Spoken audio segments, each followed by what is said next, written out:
All right, can everyone hear me?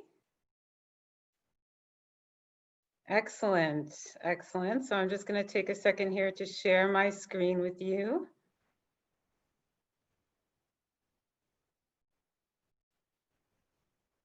All right, so welcome to our panel. It's a pleasure to have you here. I know we can't see each other, but I can certainly feel the energy and feel the love throughout the day for all the wonderful work everyone is doing. And we're just going to jump right in because we have so many good things to share with you about this really important topic: intersections of race, power, and homelessness, strategies for leadership and wealth building. We're just going to start with some very brief introductions, beginning with Lorraine. Hello, everyone. Glad to be here with you all. Thank you for investing this time. I'm Lorraine Cantley, co-founder of the Housing Justice LA podcast and many more things in the world of social justice and advocacy.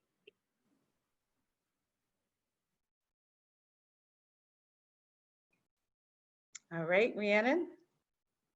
Hi, my name is Rhiannon Diaz. I'm a CSH Speak Up advocate and a CSH intern in racial equity and quality supportive housing. Wonderful. And I'm Saba Mwine, she, her, hers. I'm a senior program manager at CSH. I'm also an African woman and a mother. Thanks. Hi, I'm Tanua Thrash Intook. I am she, her, hers as well.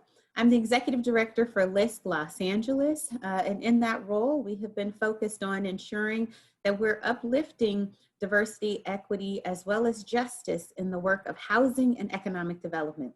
I look forward to sharing with my fellow panelists today. And hi, everyone. I'm Valicia Adams Kellum. I'm the president and CEO of St. Joseph Center. I also go by she, her, hers. And I'm really, really proud and honored to be a part of this panel today. Thank you. Wonderful. So just real briefly, just want to share with you what things are going to look like today with us. We're going to continue a tiny bit longer with the welcome and introductions. Then we're going to go into context, giving you a context for this conversation around data, history, and trauma. And then we're going to discuss wealth building interventions. If you have questions, please do put them in the Q&A for us, and we'll pick them up at the end during our Q&A session.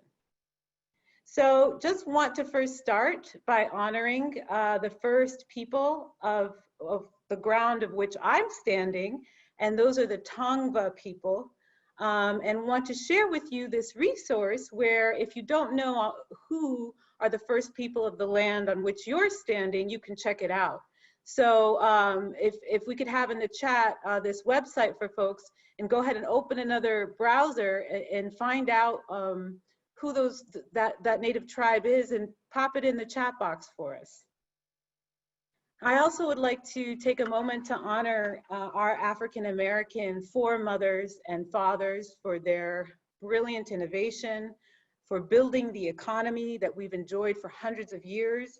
I'd also like to welcome and thank immigrants, new and old, from all over the globe, who have added to the richness of our society in really both senses of the word. And I'd also like to welcome all identities into this space, marginalized and privileged. So here we go. Data, data, data. Always want to start with that. So on your right-hand side of this slide, you're going to see the housing, the homelessness data in Los Angeles County. On the left columns, you will see that representation of people experiencing homelessness by race. And on the right-hand side, you're going to see that the same race categories, but showing their overall representation in the population. And so this is the disproportionality that actually we see consistently across the country. And I do want to note that the numbers that we have for the Latinx community are most definitely underrepresented. We know from a study done in LA County by Dr. Melissa Chinchilla that that particular population is the least to be engaged in homelessness services. They experience barriers such as immigration status and cultural language barriers. And so the disproportionality, especially with Black and Latinx people Black and Native people are extremely consistent across the country. Now on the left side, I just want us to note these other two systems that really intersect with homelessness, again, across the board, but we're looking at California here. And so it's really important for us to kind of call out how systems interact and intersect with each other and kind of conspire to maintain racialized poverty in our society. And here, of course, are similar stats on the disproportionality of BIPOC, then that's Black, Indigenous, people of color, experiencing this pandemic, the COVID-19 pandemic, but we can also think of this time as being a double pandemic, of a race pandemic and COVID-19. And there's a really great series done by Kimberly Crenshaw called Under the Black Light that really takes a look at those intersections. And since this session is really about wealth, I do want to note that many of the people that are essential workers disproportionately are people of color. And so there's this thing about being an essential worker, but then being treated as expendable with regards to a lack of access to healthcare and a lack of access to resources overall. So why do we have racialized poverty in our society? Well, slavery didn't end that long ago. And moreover, it was alive and well for the majority of our country's lifespan. So that means it's completely foundational to all of our ways of being in society. And in truth, slavery didn't end in 1865. It just evolved. So what I mean by that is that the ideology of slavery was explicit to all the policies that immediately followed it, especially in regards to Black wealth building. So let's take a tiny look at our history, our policy history for labor and land theft. Like I said, so racism, it's endemic to our existence as a country. Our founding and early economy literally depended on it. So chattel slavery and the genocide of Native people supplied the labor and the land for cotton, which was our first economic boon as a nation. And truly, the 13th Amendment didn't technically end slavery or involuntary servitude for Black people. We see that in the actual text of the amendment. So what happened immediately after slavery was that the Black codes emerged to criminalize legal activity for Black people, something we see ongoing till today. And that created a system of convict labor leasing, which basically allowed former slave owners to, again, harness that free Black labor. And then moving forward, we heard some from Felicia's terrific panel this morning around redlining and how FHA, our federal government, denied Black people federally backed mortgages. And all the while also prohibited developers to never sell or resell or rent a home to Black people. So it was developers, it was real estate agents, and it was local housing authorities that were all complicit in this. And at the same time, the GI Bill was out and was available only to white Americans. And now that GI Bill is considered the biggest transfer of economic wealth and advantage to white people in the history of our nation. So, and all that while African Americans were completely left out of that. Native people's land was seized ongoing. And moving ahead with the Dawes Act, you know, those choice parts of Native lands, including areas of worship, were taken. And in truth, that land is held in trust by the federal government. So, and I think we all know the 80s was a really hard time. The 80s was like the advent of the kind of homelessness that we see now that's so across the board, the war on drugs and poverty. And now we have this disproportionality in our national data around prison, who is in prison. But yet we have thousands of companies benefiting from prison labor. So that narrative never ended in America. I mean, truly, slavery is ongoing in that context. And these are big companies. These are companies that we can't really avoid. I mean, in modern times, IBM, Boeing, Nordstrom, Intel, Walmart. And then we see that fractioned ownership of native land. So really where they can't have full control or build wealth.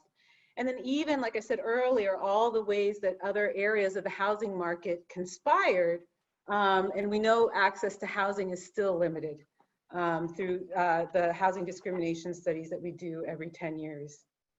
And so I really recommend this article. This is one of the ones that we provided as a resource to you by Nicole Hannah-Jones.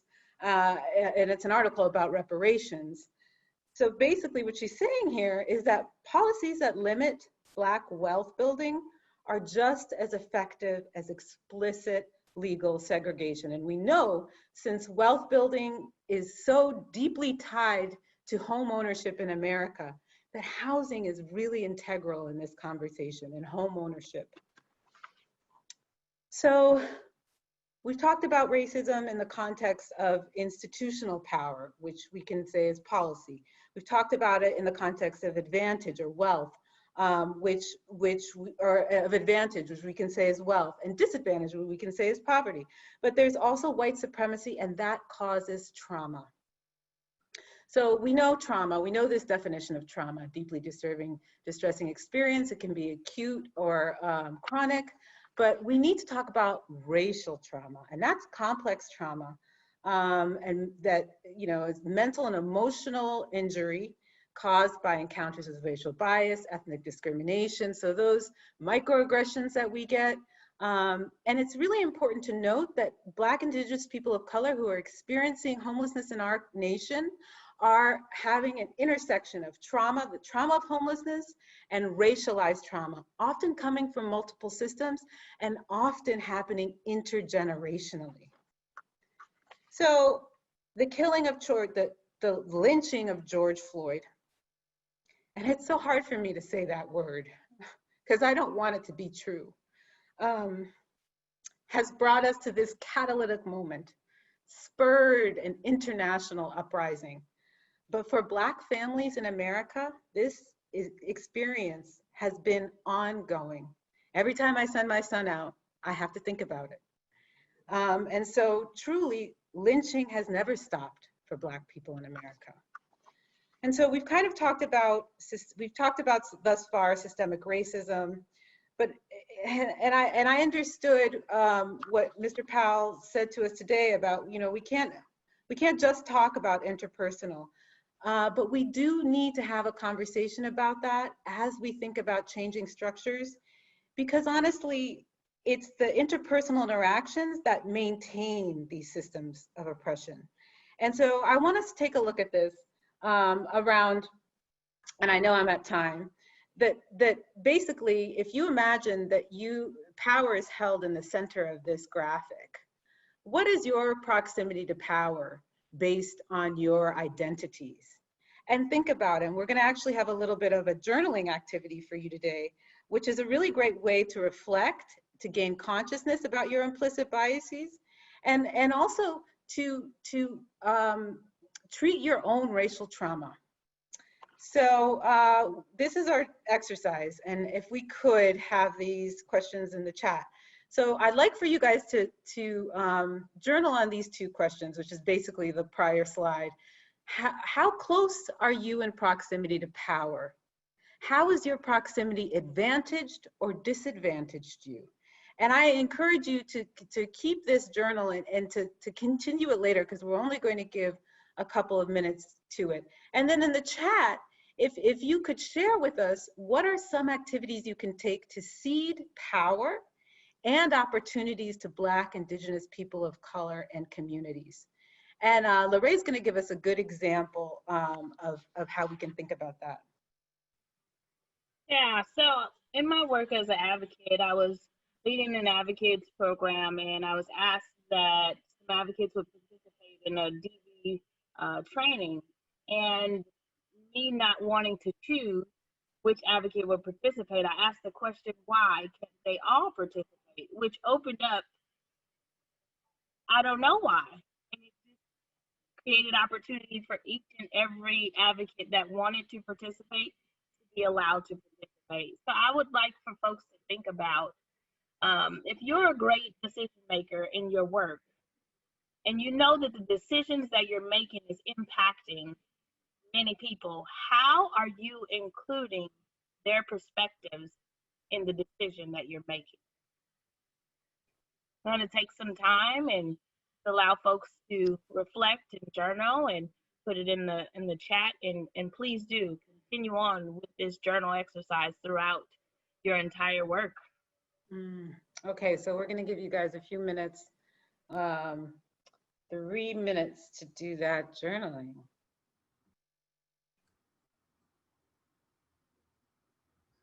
And I just want to say, Lorraine, it's such a good question. I think about when I want to be a different kind of leader, a non-hierarchical leader.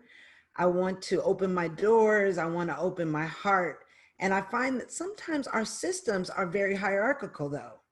You know, if a frontline staff just has a question about the way we do things, or can we do it differently, or can we go out to the field first and then go to the office? If they come to me, they kind of are embarrassed because they know that they haven't followed protocol. So how can we begin to dismantle all this protocol within the nonprofit sector? We're so able to do things differently, think outside the box. So shouldn't we start to do that differently in the way we have people address CEOs or leadership? How about we get rid of some of that hierarchy and some of the policies and practices that keep people from being able to cede power and engage power? Saba, we have a couple folks who've asked to go back to the previous slide. Oh, I think thank it's you. powerful for people to see where they sit in terms of their proximity to power. You know, for me, I think about the fact that I grew up on the margins, like my family is still on the margins. And as I have progressed in my life and access to a college education, it has put me closer to some level of power. But I think it's a great visual for some folks to take a look at again and think about where do they sit in proximity to power based on things that, you know, they might not have even considered are the things that give them power. Just because you're white or just because you have a traditional family, that exudes power right now in our country. That's such a good point, Tanu. And I also want to mention that sometimes context has a real impact in this. So say, for example, right now, as your, you know, co-facilitator, as your presenter to all the participants here, I'm holding, you know, I'm holding some power. But then when I am driving and I am getting pulled over by the cops, I'm not in a position of holding power because we know that of the systemic interactions between Black people and the police. So when we are out and about, having an awareness, okay, of where I'm holding power now, how am I holding power now? And just building that consciousness is really going to be our first step to kind of examining things. And also the journaling is a really good way to kind of do that. Once you start to notice, you know, you can really use journaling as a way to reflect. All right, we are moving ahead. So please do share in the chat what the answer is to this last question that, you know, we'd love to hear from you. We want to learn from each other as well. And so now we're going to hear from Lorraine and Tanua about wealth building versus public benefits. So I'd like to first say good health is wealth. COVID has made it very clear that people of color do not have access to good health care, and therefore their wealth building opportunities are being jeopardized. Good health equals wealth. And housing has a long-standing history in the social determinant of health. So if we make that connection to housing and health and wealth, I think we should start to take a look at the fact that affordable housing, which is usually due to rental opportunity, does not build wealth.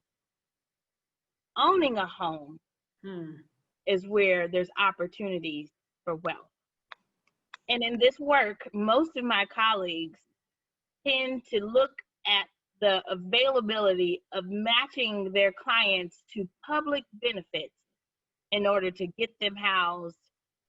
And when we look at the affordable housing opportunities, where are these places at? Where are most of the affordable housing built? What are the structures of these spaces?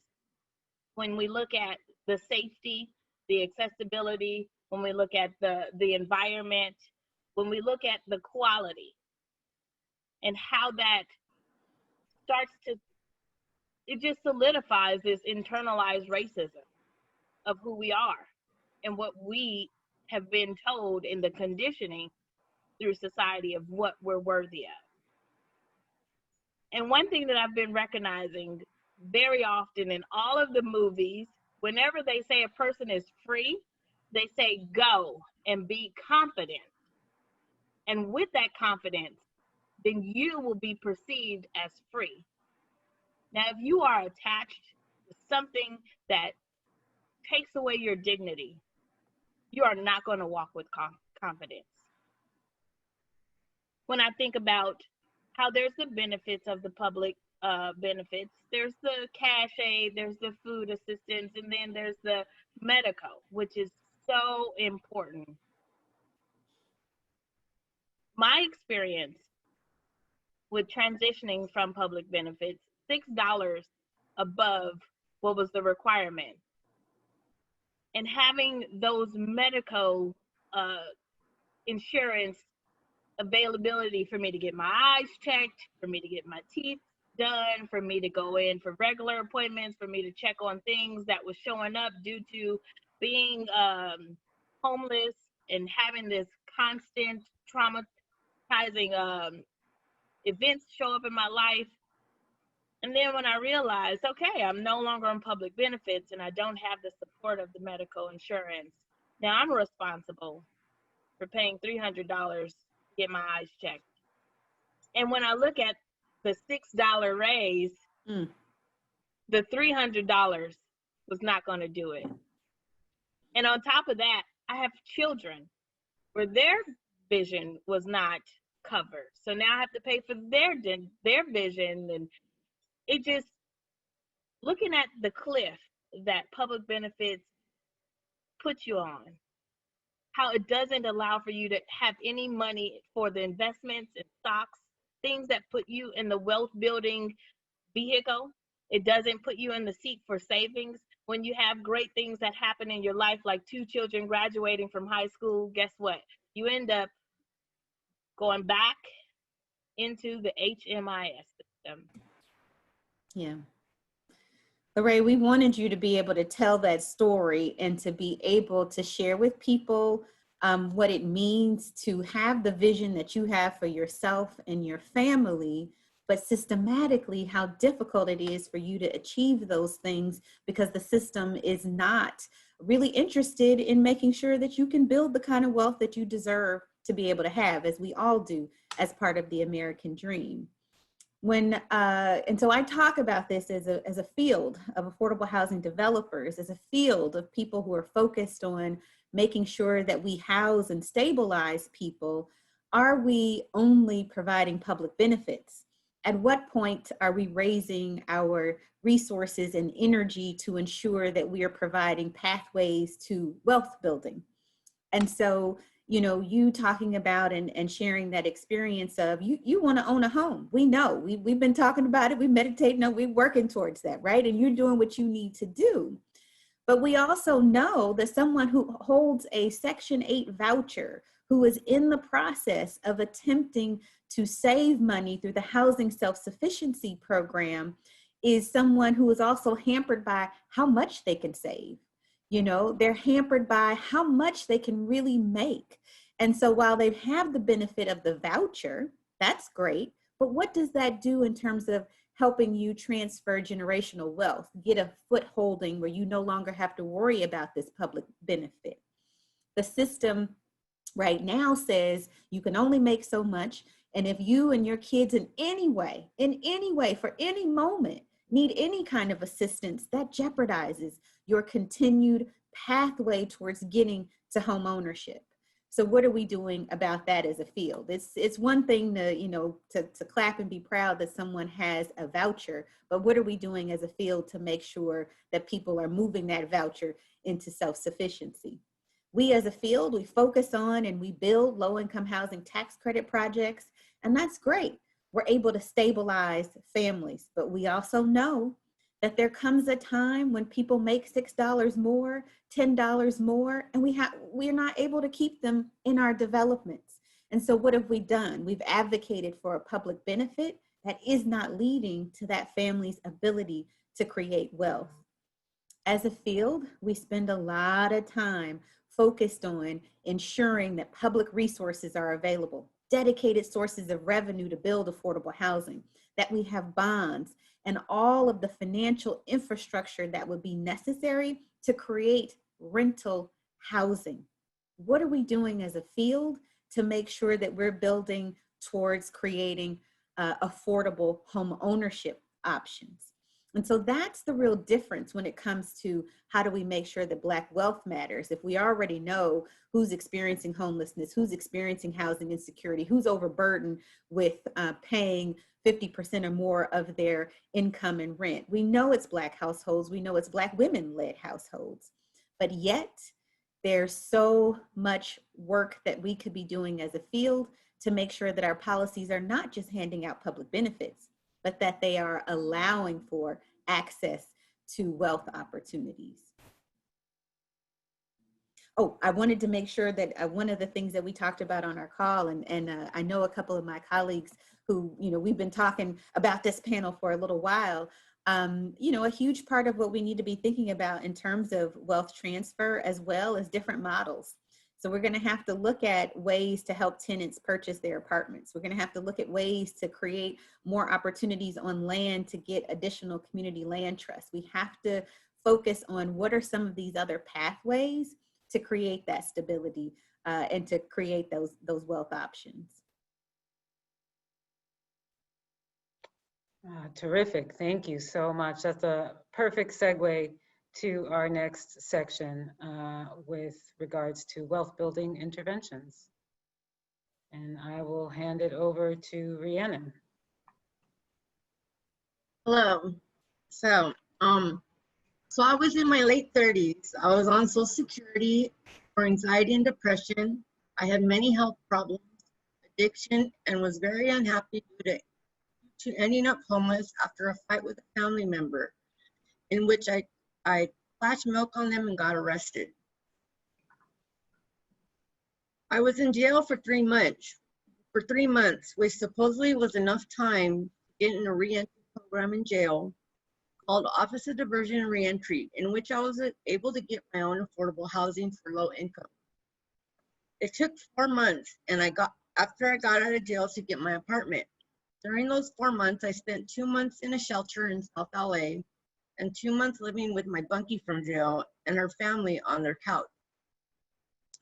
Since I was on probation in LA and a drug outpatient program with the Office of Diversion and Reentry,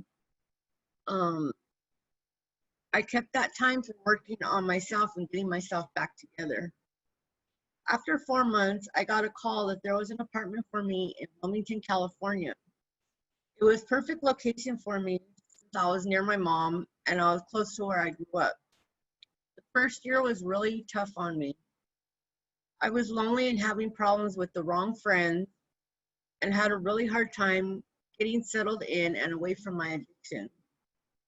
On the outside, I looked like I was doing good, but on the inside, I could still feel that heavy, dark spirituality. I didn't like where I was and I wasn't where I wanted to be. The next year was completely different. I was doing great inside and out. I was able to learn my budget and live more comfortable with only my benefits. So my case manager and office of diversion and reentry, I was asked to do trainings to join the Speak Up program with CSH to do advocacy for homelessness. This was one of the best choices I made. Although I didn't like the idea of speaking publicly, I had noticed in my trainings and coaching sessions, I was able to come to terms with my feelings and emotions I was still having trouble with, and speaking about them had become very therapeutic for me. Aside from that, it gave me a new purpose and a lot of good friends and people that cared about me and made me feel appreciated and understood. Along with trainings, I took a lot of time on my mental and physical health. I was in supportive housing. I was able to pack my own good foods in my fridge and able to go out to exercise whenever I wanted. This helped significantly with my mental health as well as my physical. After the Speak Up graduation, I got an email about an internship through CSH in racial equity. I took a little time to put together what I could as a resume, and to my surprise, I was accepted. In this internship, I got a lot more practice on working on myself, as well as getting to know my learning style and my love language, and how to meditate and ground myself. We've been studying systemic racism and culturally specific organizations. Having been in the internship a year now, I have been able to build the confidence I never had before, and that makes me feel like there's a purpose for me, and that one day after COVID, of my health benefits, I can be ready for a job search in the homeless sector and hopefully bring myself out of my current poverty situation. These can be hard still sometimes, but being able to use my lived expertise, things I have been through in life, has truly been a gift. At the moment, I'm doing professional development in the internship, as well as working with Collective Remake to do consulting in a co-op lens. Things did a total turnaround from where my life used to be, but I can't think of anything else that makes me more happier and happy. Thank you so much for that, Reed. It's amazing what an opportunity to build on your self-confidence and get this understanding that the life that you've been able to live through is as credible as a degree. And that's what Speak Up does.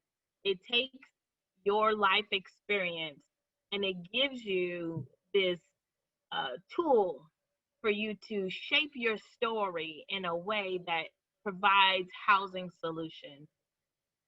In the beginning, I looked at it as the fight for housing solutions.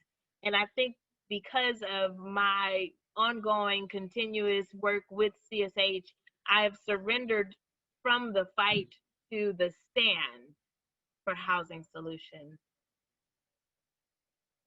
And I've been able to do it through the partnerships that I've been able to build with being a part of the CSH Speak Up program. I've partnered with some things with Valicia. I've partnered with some things with Bill Pickin and Elizabeth Sadlung and Molly Reisman, and that's just to name a few. And that is what happens when you think about wealth in the sense of network. So being in the housing crisis, you only have access to the same resources, the same amount or lesser than, when you have only that small network of people. So what CSH Speak Up does is it builds a network of wealth. And I'm so grateful for how that's opened up even into this internship, right? So before, I went through so many experiences in life that I never was able to put my finger on. Was that racism? That felt some kind of way, but I don't quite know what that was, and I don't know how to talk about it. I don't even know if I could bring it up to this person, or do I tell someone in the higher up? how do I get this feeling translated into something that is real, that people begin to understand that we have been experiencing systemic racism in so many levels of our lives. When it came down to me applying for the position with the racial equity internship, my mind told me I haven't worked in over, I think it was like 13 years when I really had a position where I worked. Now, in the world of advocacy, that's my liberation feeling. So I didn't see that as like filling out a W-2 and being an employee. And before that, when I was working and having a child with a disability, everything that showed up was, oh, well, you're missing too many days. We don't really need you. And having access to this internship started to validate the fact that everything that I've gone through is not just because I was this Black mom with a child with a disability. It was because I met the criteria for systemic racism. Hmm. And in this internship, I've been able to validate that. And I've been able to access healing, and I've been able to name it. And so this is a really great opportunity for folks to see within their work, how do they create spaces for people of color to begin to name what they've been through, and so that they could get out of the constant internal racism that they are debating against within themselves and start to be a part of society in the sense of wealth building. Mm-hmm. Thank you so much. Thank you so much for both of those powerful contributions to this conversation. So now turning it to Nua to talk about how her organization is doing this work. So, Ree, I'm so glad you had a chance to see what was in the chat. It was on fire for you. I know you were very nervous, and it was so great to see such a wonderful response from our audience out there. So keep blushing, because you go. And Lorraine, you know you're giving it to us. So this is great to have. So let's pick up on that point, Lorraine. Let's talk about the fact that we got too many people out there who have fantastic lived experience, who want to work, who are committed to work, but haven't had the traditional opportunities to be able to get into work. Because how do you do that? Well, some would say you have to have a college education. How do you do that? Some would say you'd have to name and know all the people you listed, and they'd have to vouch for you. But who knows those folks, right? Some would say you have to have a certain level of experience. Well, how do you get that experience if you don't get the opportunity to get in the door? And then we come back to our numbers. Yes, they're listed up here. It costs, $600,000 to purchase a home. Black folks are experiencing homelessness at unprecedented levels. And Black and Latino people are paying way more, for housing than others. And we're still asking the reason why. What is it? And the question is really related to, and what are we doing as a housing industry? How are we making sure that it's not just hiring someone from Speak Up to do social services, but how are we making sure that we're hiring folks from Speak Up and other walks of life to do our syndication on these housing developments, to work for our architectural firms, to work for our consulting firms, to work for our legal firms, to work for our development companies, and actually serve as project managers in this work. I see you clapping, I see you snapping, right? So the question is, what are we doing to make sure that, we're looking at those numbers, we've all decided that's not right, but what are we doing? So next slide. I hear from, as someone who finances affordable housing every day, I hear from the field all the time. I cannot find people. I cannot find someone who is qualified to do the work of conducting development and to do project management. And then I say, well, on the other hand, we've got this premier statewide program that is training folks through our Housing Development Training Institute. And every year we're bringing through not less than 50, sometimes upwards of 80 project managers, and I said, my God, what is happening? This group is not diverse. This group is not diverse. And yet my teams are saying, you know, the groups out there, I don't have enough people. What we have is a mismatch, right? What we have is a missed opportunity to really pull up some of that human capital in communities and finding our Rees and finding our Lorrays and bringing them into our organizations. And so we started, as a result, the Los Angeles Housing Initiative Program. That was because we needed to be able to create new pathways, new ways of accessing training, new ways of finding people. You look at that picture, you've seen those folks. They weren't all just out of college, just out of MIT, just out of USC. No, they didn't have to be. These were folks who were committed to and had the skills to be able to do project management work. And that's all we needed, was to be able to give the folks a chance. At LISC, what we do is we identify in the field people who have non-traditional backgrounds, who are committed to doing housing work, who want to develop, and we take them and train them, and we send them out to organizations, and we have been told that they are some of the best workers the organizations have ever hired on their own even, and considered, and would not necessarily have considered them before. And why? Because of where they sit in access to power. They're people who are on the margins. They may be people of color. They may be returning to work. They may not have a college education. They may have come from a disadvantaged background in some other way. But it's critical that we have programs like this so that we can onboard people into what are really good middle-class paying jobs. These are great jobs that lead to great careers in our field. And we need different kinds of voices, experiences at the table in order to move forward. Let's see what else I have as far as one more slide. So proud to say for the last few years, and certainly just in 2020, during a pandemic, we have found 10 people of color to serve as LA HIP AmeriCorps members. They are out there in affordable housing organizations right now serving at those host sites, and we're training those folks. This is the greatest sort of pipeline of diverse candidates into affordable housing development. So if we as a field are going to make sure that we have the talent, we know that we have to include people of color. If we as a field are going to have the talent that is ready, capable, and able to do the kind of development work that needs to get done, that means that we have to open up our minds and ideas about what it means to be a qualified candidate for these positions. And so, you know, for today, I would say let's challenge the industry to, if you're in a level of proximity of power, what are you doing to make sure that your organization has a diverse pipeline coming in? What are you doing to make sure that our field, as we spend millions of dollars on the development of housing, who's benefiting from that, and how are we making sure that it's a diverse group of people with lived experience?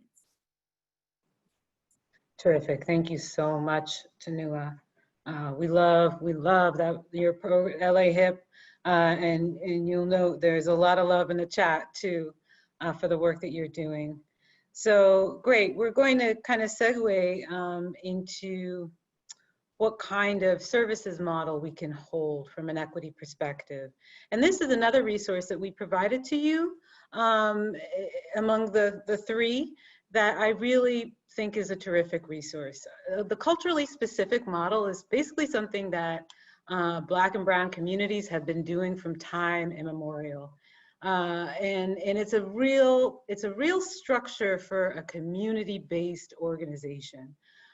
Where the staff, the board, the leadership, they all racially reflect the people that they're serving because they are from the community. They are community members coming into these roles. And thus the organizational environment is very intentionally culturally focused. And you have a natural way to engage your community because you are members of that community. It's also a great starting point. It's a great entry point for advocacy work as an organization when you all have shared futures. And I put goals here in the center because some people are like, oh, you know, Saba, like, yeah, this sounds great, but that's not us. Well, that's okay. We can take steps toward this. We can build it into our strategic planning. We can think of it as a way that we want to grow. And because we know that, you know, in terms of, on a very basic level, just services from a mental health perspective, a person of color is going to feel more comfortable speaking and sharing around their personal trauma and racial trauma experiences with someone that looks like them. I mean, it's just the case. And up until now, we've kind of been trying this colorblind approach, and it's just not the answer. And we have this model. Communities of color know how to heal themselves. And so I think, you know, we have great examples of this, these types of organizations in our sphere. And just some of the benefits of the model, it really affirms that racial identity, speaking to what Lorraine was saying about that internalized confidence and the messages we get in internalized racism that we have to process. We really need that affirmation. It also sort of takes us a little bit away from the constant medical model, where it's really sometimes BIPOC folks, they need the cultural approach to heal. And then it has all the outcomes that we're looking for as service providers. And we should note too that this model can also be applicable to organizations that aren't just specifically service organizations, but really great that today we can hear from Felicia about how she's been kind of working with this model in her organization. Thank you. I'm really happy to be a part of this conversation. And I guess if you look and think about that previous slide, that's the one in the middle that says goals. We have had a lot of work around this, and we are still becoming. So I just want to say, when I was hired at St. Joseph Center in 2008, and I looked at the website, I did not believe there was a chance that I'd be hired as the executive director, now CEO. There was nobody on that website that looked like me, and there was no one really in leadership that looked like me. But we can transform organizations, and we can move along and make great strides, and I hope to point that out. I think part of what we have to note is that racial bias, whether it's explicit in your face or implicit unconscious, has an effect on our work. And we in this field, who are the service providers, who are the frontline workers, we have direct experience of seeing the impact of prejudice and racism and these disparities on the people that we serve. Our missions call us to do whatever it takes, and we see people struggling. We see people being left out, and we see it being very intentional at times in the way our system is designed. And we need to be able to call that out. It's time, it's past time. And we have the power to do it. So what happens is, if there is some implicit bias and you have some power in an organization, then what that equals is racism. And I believe that most of us are doing this because we love people, we want to give back. Some of us were called to this as young kids to be a part of something that would help others. But that doesn't mean we don't have those hidden biases, those hidden things in our systems of experience that make us choose certain people that look like us or not, to do things we want to do or not. And so as service providers, we really need to own the fact that we have a lot of power. And even for me as a CEO, I want to think that I'm just about love. I'm just about goodness. I'm about lifting people up. But in my title and in that PhD is power. And I have to own it. I have to think about how I use it. I have to be responsible in how I share it. Next slide. So as I'm saying, implicit bias can affect who gets hired, who gets the project or the assignment, and who gets promoted. So in our field, we do have a lot of say about who gets ahead and who doesn't. And we also have to ask ourselves, does our workforce reflect the people that we're serving? Next slide. This implicit bias circle, I think, is very interesting. It speaks to a lot of things that Lorraine mentioned and that we've talked about, which is if we are a predominantly white organization, and many of our organizations are predominantly white, we tend to, when we have an opening, we make those openings available to the people in the circle who we work with. If they're predominantly white, then they tend to share those opportunities with their predominantly white circle. Because over 80% of nonprofit staff, we do leverage our personal and professional networks, and 75% of white Americans have social networks without any ethnic minority people in them. In a controlled study of job openings in a university setting, white participants recommended the Black candidate significantly less often than their white counterparts. And also likewise, applicants with white sounding names are 50% more likely to get hired than those with African American or Black sounding names. So this circle is very real, and it speaks to that point where Lorraine was saying her network has wealth now. It has opportunities. It's going beyond that network that she's been in, where people were more vulnerable. She needs to get to that network being more integrated with folks that can help. And what we can do in this sector is help, and we can do differently. Next slide. And the next. So how do you begin to center around creating racial equity in your organization? Well, the first thing you have to do is own some stuff, and I had to do that. When I started to really hear about the disparities and what we could do better in our agencies, in our sector, I was really feeling pretty good. I felt like I had really grown a more diverse organization since 2008. I'm an African-American woman in leadership. My executive leadership is diverse, and yet I realized there was a lot more work to do. I had to be very intentional in working with my executive leadership to say, what can we do more of? And that meant intentional recruitment, looking at the geographic framework around our recruitment efforts, not just staying on the West Side where we started, but branching out to those other areas in South LA and downtown where we also serve many, many clients. We had to soften our degree requirements. We had to honor experience. We had to value lived expertise to create diversity at all levels of our organization. And I will say we are becoming. Next slide. It was this workforce demographic study by Spark in 2018 that really grabbed my heart. And when I saw that the vast majority in our sector are white, whether they're in leadership or not, and serving the vast majority of us people of color, and that being so out of alignment, I really had to run the numbers. But I didn't think it'd be true for us. And turns out, when I ran the numbers, yes, it was true.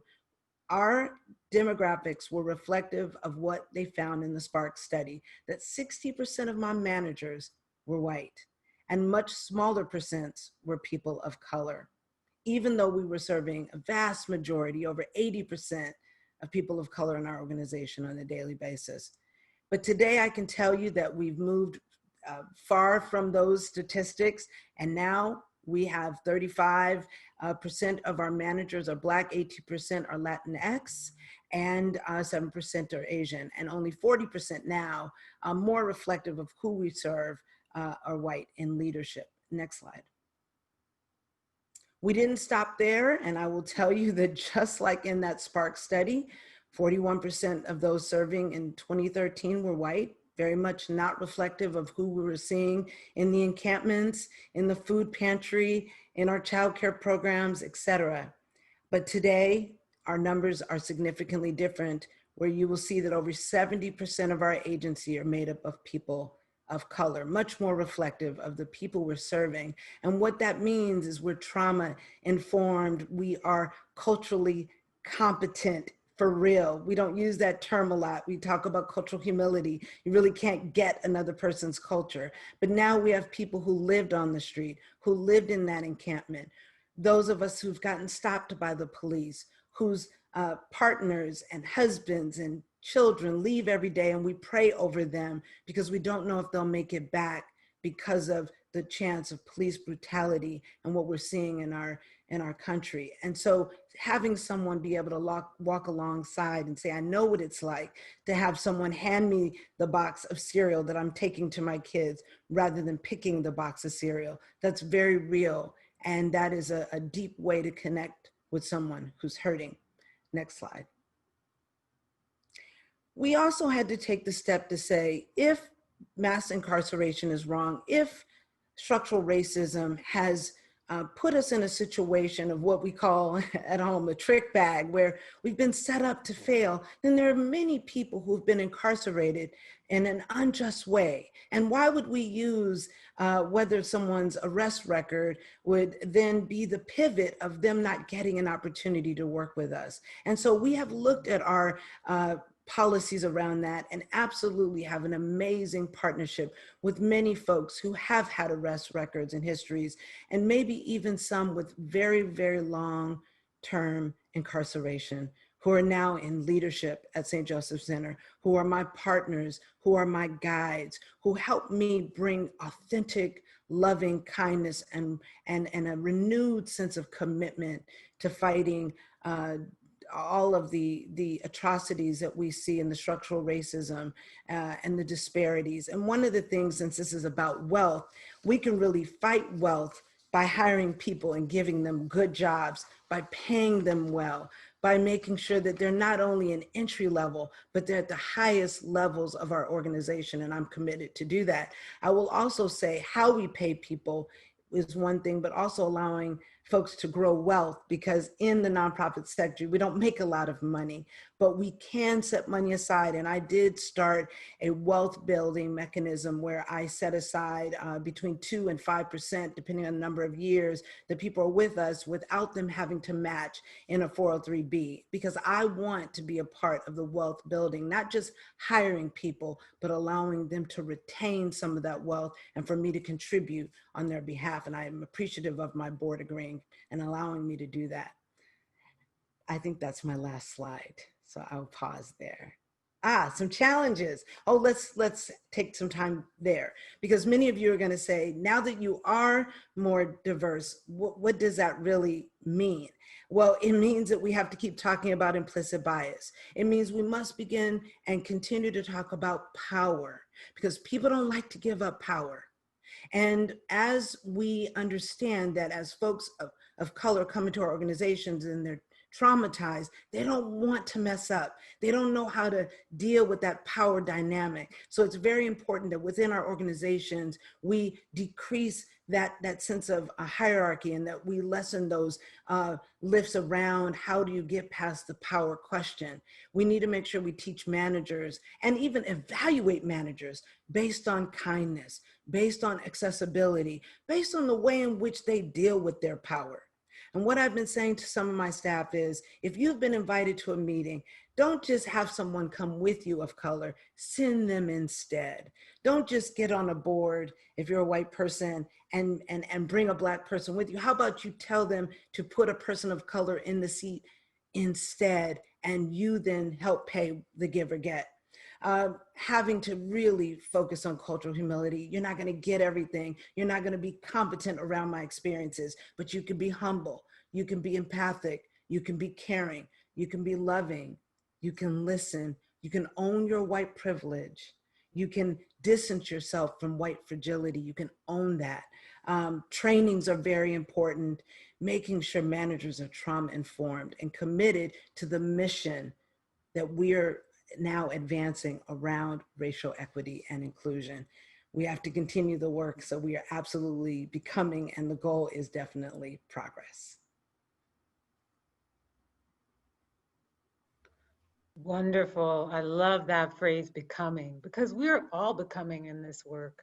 We have to think creatively and know that while there is an urgency, we need to do it collaboratively. We need multiracial coalitions, and we need to really, have that community approach to become differently and to envision an equitable society, and to do that with the people that really have the experiences and see power to Black, Indigenous people of color and Black and Indigenous people of color holding lived expertise. So now we have some time to answer some questions, and I saw that there were some in the chat box. So this first question, and I'll put it out to all of us who want to answer it. Are there statistics for POC, people of color, who fit the mainstream, i.e. upper class, college student, etc.? I'd like to see the disparities between the two. So I just want to address this first. There has been quite a lot of data around in terms of child mortality rates for Black babies and mortality rates for Black mothers.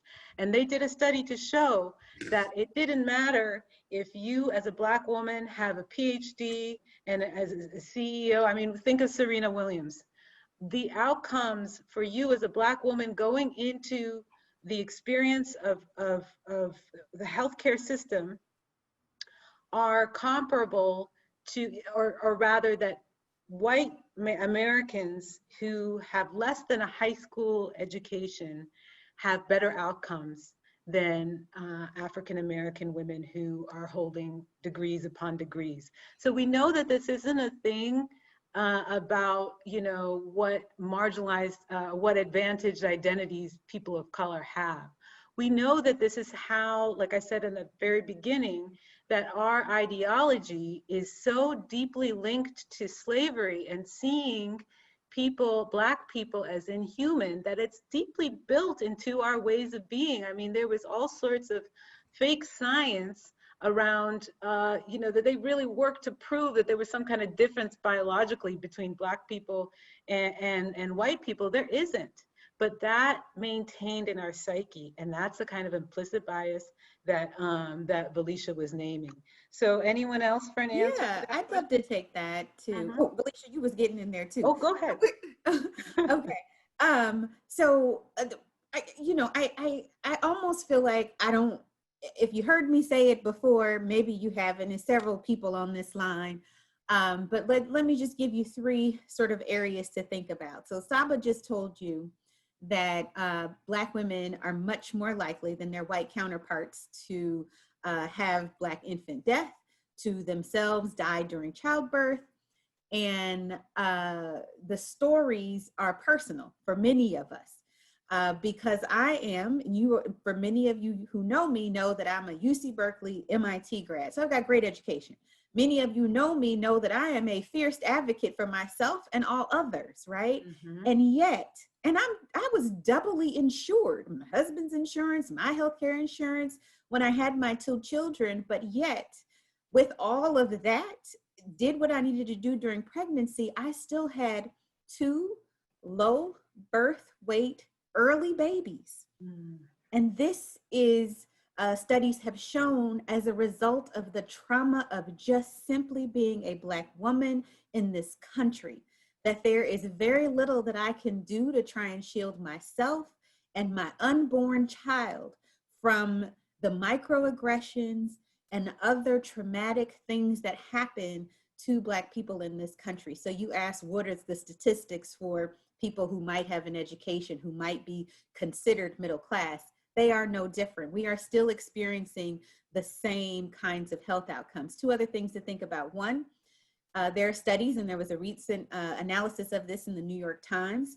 The next generation, possibly my children, are not going to do any better than I have been able to do in terms of access to education and opportunity. Studies show that the outcomes of children of people who maybe achieved a college education, Black people who've achieved a college education, there is not the same sort of outcome for their children in terms of what you would expect them to be able to achieve.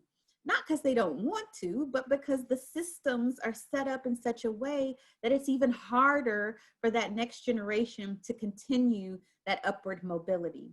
And three, if any of you have seen any of these statistics, you know they're true. PolicyLink puts this out in cities all across the country.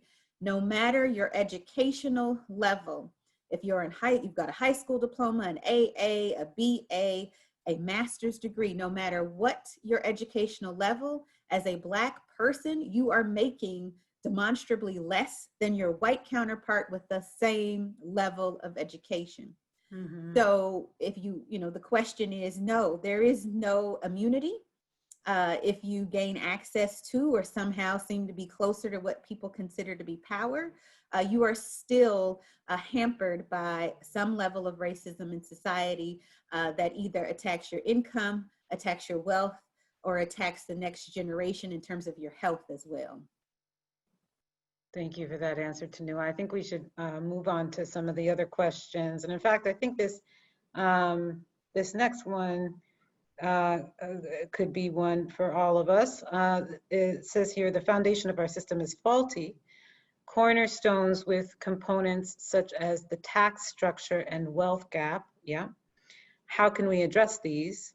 Well, I think, we've offered some ways in the context of this particular seminar with, really investing in careers and leadership of people of color, especially holding that intersection of having experienced homelessness.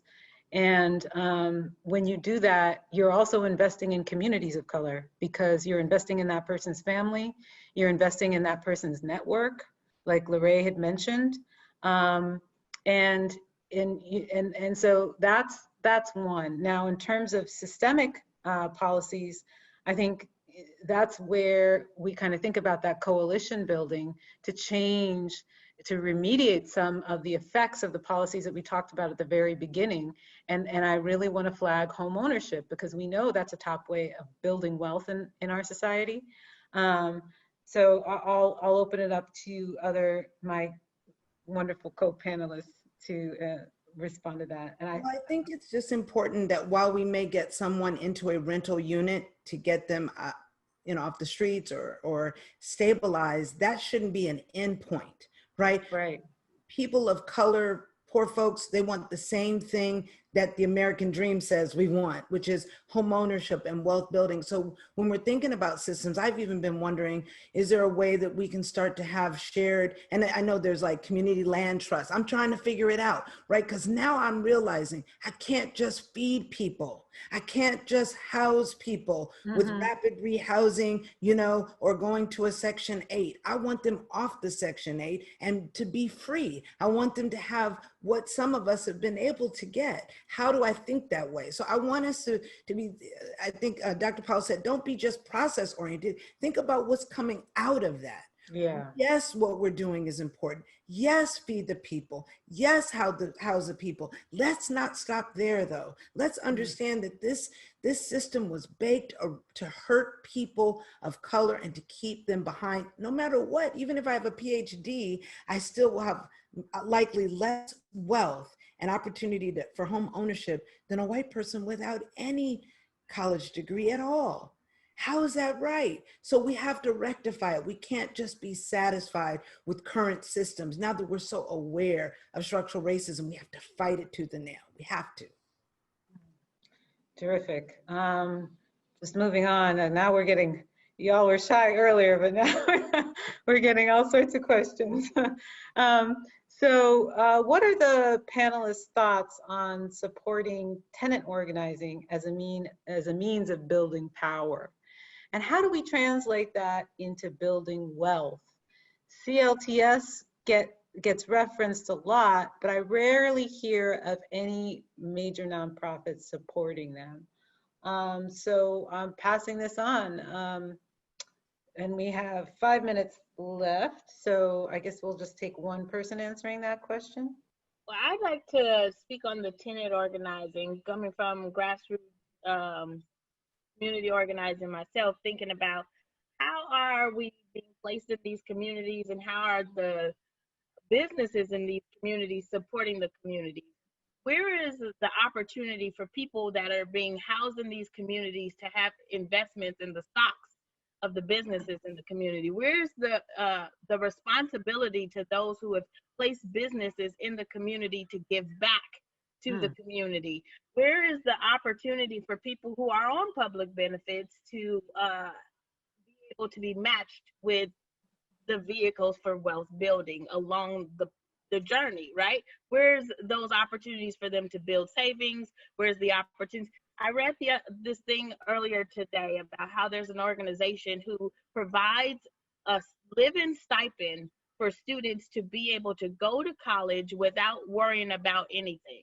Imagine if people with lived experience were able to take on an opportunity to do professional and personal development and heal with the living stipend, which is where I'm going to bring up reparations, because it makes so much sense for people to have access to land and to housing without this great debate, right? But if people were able to heal and have access to personal and professional development without worrying about money, I guarantee you they will be productive citizens in society. Okay, one more question. And so this is about the disability population. It is important to include the disability population.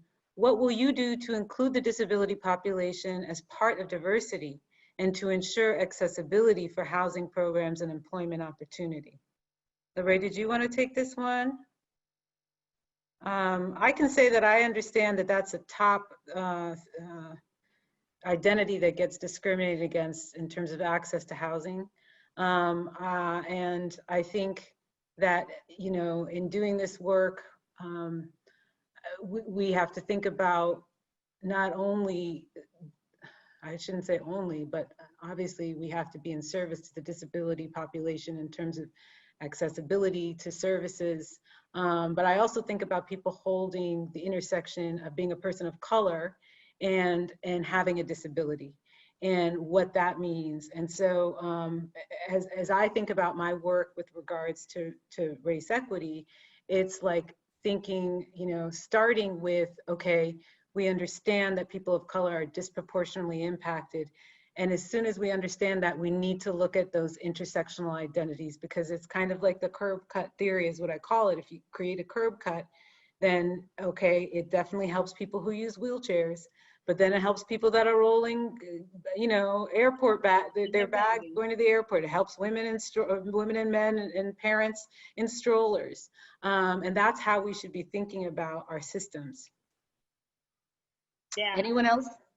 I just think about how I have a 19-year-old who I sent off to college and there wasn't supports in place due to him being a Black male, going off to Humboldt State and having a disability and having the trauma of being shot in the neighborhood and then being looked at it but through the police eyes as someone to fear. And how do I prepare him to be able to deal with the world in this way? What I do is I tell him, son, you have what it takes to be a business owner. And so I build up the who he is and the what he's capable of doing. And then I try to make the connections, right? And this is where social network, the wealth in that makes great sense. So when we look at people with disabilities, knowing that they still have great gifts, skills, and talents, how do we match them with the social networks to allow for them to utilize those skills, gifts, and talents? And mind you, even though there are people with disabilities, everyone has not been granted Social Security. Yes, and I'm sorry to interrupt you, Lorraine, but we're at time. It went by so fast. We appreciate all of you, sending you our hearts and wishing everyone wellness. And thank you so much. May you be safe, may you be happy, may you be healthy, and may you live your life with ease. Amen. Thanks, Abba. Thanks everyone. Thanks. Great job, everyone. That was awesome. Yes.